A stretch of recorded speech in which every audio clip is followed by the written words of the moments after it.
So, now that we've covered most of the basics, we're going to start taking a closer look at how we can use tattoos to add a little bit more detail to our fighters' faces. And specifically in this episode, we're going to take a look at both frown lines and smile lines.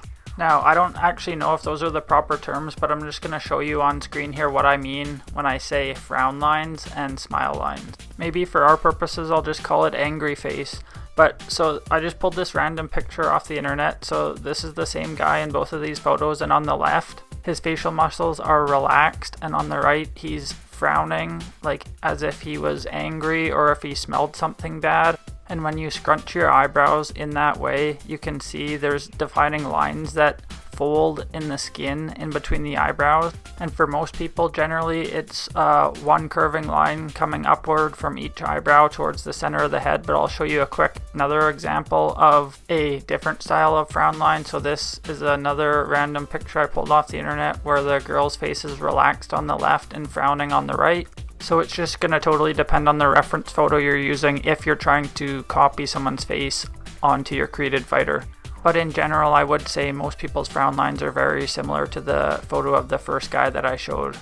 And here is a quick example of smile lines. I picked Crow Cop because his are very obvious. Some people don't have them at all, and for others they are very noticeable. And I would say in general, as you get older, they become more defined. As well, like I was referring to earlier, when you smile with your lips, the folds become deeper and more noticeable. And the reason I'm grouping smile lines and frown lines together in this tutorial is just simply because I use the exact same tattoo for both and the method is very similar. And one last example before I show you the tattoos that I use. So here on the left we have Martin Ford as our reference picture, and then my attempt at recreating him on the right. So this is after I've added angry face, and you can see there's two distinct frown marks going from one of each of his eyebrows upwards, as well as one going horizontal across the top of his nose because that was unique to him. So now we're going to take a look at how I add these on a blank fighter. The template that I've chosen has slightly angry face, but we're going to make it angrier because after all, this is a fighting game, and for the most part we're going for mean and intimidating. So Shapes 126 is almost without exception the tattoo that I use for both frown lines and smile lines. That's not to say that you can't use others, and I would certainly encourage you to use others, but that's just what I've become comfortable using. It seems to work well. It kind of has that fading effect, so it kind of just looks natural on most faces. So now I'm just going to try to place this organically on this template, and keep in mind all the templates are slightly different, so they're all going to have kind of a natural fold in the frown lines anyway, and you kind of have to work with how that template works. As well, in the head sliders, if you change the shape of the brow, let's say you increase it for example, you'll make your guy frown a little bit more and will give you an already slightly angry face. So I have one of them placed, and if this was a real fighter I'd spend more time playing with the size, shape, and opacity, but since I'm not going off the reference photo and I'm just doing this for demonstration, that will do. From there we can just duplicate that layer with L3, flip it with square, and then rotate it to a position that looks natural. And usually just naturally they're at slightly different angles. So for our purposes this is fine, and we very quickly, with the use of only 2 tattoos, have an angrier face than before. Which is why I like to use this so much, because it's easy and effective. I would like to mention that you should decrease opacity in most cases, or else the lines will just be too dark and they'll look like they're sharpied on rather than natural on the face. And now we'll have a quick look at adding smile lines, which uses the exact same method. So I'm just going to duplicate one of my other half moon tattoos and then place it naturally in a way that follows the smile line that is already kind of started on this template. So you might have to play with the size of the tattoo as well as the opacity. Some you'll want them to be thicker in width, some you'll want them to be thinner.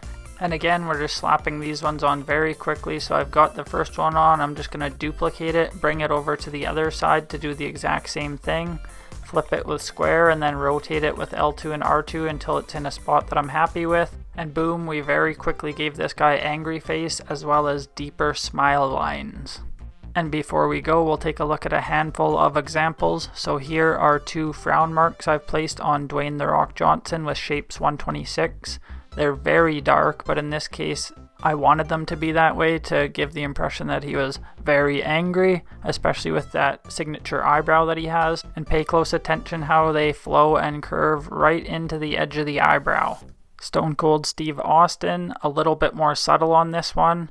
So he has those 2 signature frown lines coming from each of his eyebrows, but in this case he also had 2 more folds in between, so there was 4 in total, and all of them have a little bit more decreased opacity than the previous example. So keep in mind, it's just going to totally depend on your reference photo.